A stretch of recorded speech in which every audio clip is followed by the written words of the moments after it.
get real-time Secretary of State data. So we offer real-time, as in whatever reflects on the Secretary of State, we are going to have it for you. We can even get screenshots. So that data will be there available as screenshots, documents where it's available, officers where it's available. We're gonna get all the data that you can get from the Secretary of State. We can get it. We have integrations into all 51 states. And when a business registers, when they start, they have to register their business. And the Secretary of State tracks things, especially, this is what most people want, is things like the status, like is the business in good standing? And this is to help them assess risk. The big things they're looking for are fraud. Is this business real or is it not real? We went through and we did a research project where we wanted to find all the different statuses that exist with the Secretary of State. We found 402 different statuses in all 50 states. This is kind of a big deal. Let's say that you, as the savvy commercial underwriter you are underwriting a business for a commercial loan, and you see the status come back from the Secretary of State as suspended. What does that mean? Is that a concern? Should you hold off on this loan when everything else looks great? Well, we're going to talk about this more in this video. So it's really important that you understand the different statuses that each Secretary of State provides and what they mean. Today, we're going to walk through the statuses specific to a certain state.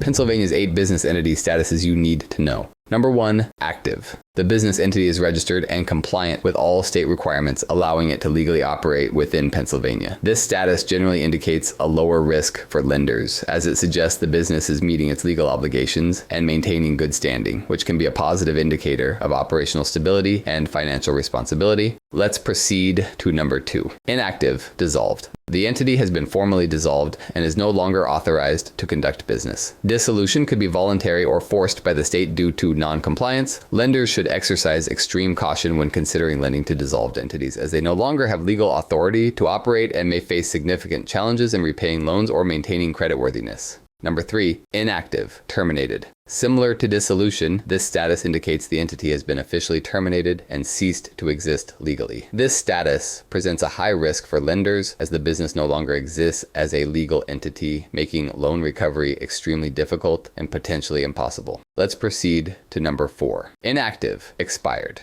This status generally applies to entities such as limited partnerships, limited liability partnerships, or limited liability companies, where registration or existence has a time limit which has expired. Lenders should be wary of businesses with this status, as it indicates a failure to maintain proper registration, which could signal operational instability or financial difficulties. Number 5, inactive, canceled.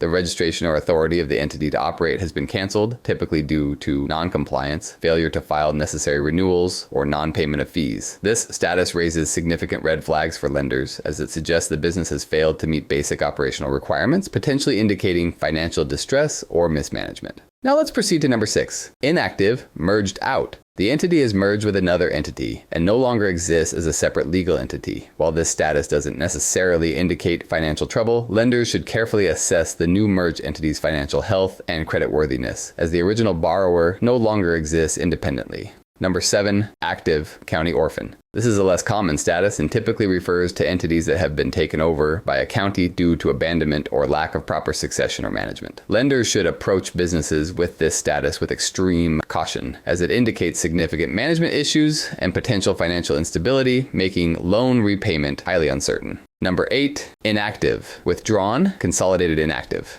The entity has formally withdrawn its business operations from the state and consolidated its activities, making it inactive in Pennsylvania. This status suggests the business is no longer operating in Pennsylvania, which could significantly impact its ability to repay loans and maintain creditworthiness in the state, requiring lenders to reassess the risk associated with any existing or potential loans. All right, let's look at an example if we wanted to do something like this, and kind of how Cobalt Intelligence can help you with this. This right here is an example using this API. Now, Cobalt Intelligence is an API first, where the idea is that you can get all this data via API and get it integrated right into your system. Let's say you search for this business, 109 Franklin RC in California. So we're gonna hit send, and this is what we get back. Now, the status is suspended FTB, and this right here, specifically for California, is the Franchise Tax Board, which means it's delinquent with its taxes in California. Not enough to be terminated, but enough to put it in suspension. So this is somewhat of a risk here. Now, this could be hard to go through because, like we said, there's 402 different statuses out there. So what you can do is use this normalized status, where we go through and interpret these things, and we mark it as inactive. And we're going to put those as two different options. It's either going to be active or it's going to be inactive. And so then you can programmatically, as you integrate this into your API, and as this is processing through your software, you're going to get a feedback that says, hey, this business is active or inactive, and may prompt further note. So it can kind of take it down certain paths. Now, if I was building this, I would use that as, like I said, a programmatic decision maker and put it in the, oh, this needs questioning right here. If it's inactive, I'm going to automatically put this in stipulations where someone's going to have to go and follow up further. And then you could display this string of suspended FTB, and then your underwriters could go through and check it and say, okay, this is something we need to dig further into, and this, or maybe not, or maybe we just decline the file altogether. I hope this has been helpful for you to see how these different statuses in the state can really vary and how it can be different for you and impact your business. I invite you to try the Secretary of State API. We have a free trial that it comes with, so you can go ahead and try it out. We also offer paid pilots, so you can try out a big number of searches and see really if the data is something that can be helpful for you. I'm Jordan Hanson. If this has been helpful at all, hit that like and subscribe button. We will help you out with what you're trying to do. Thank you.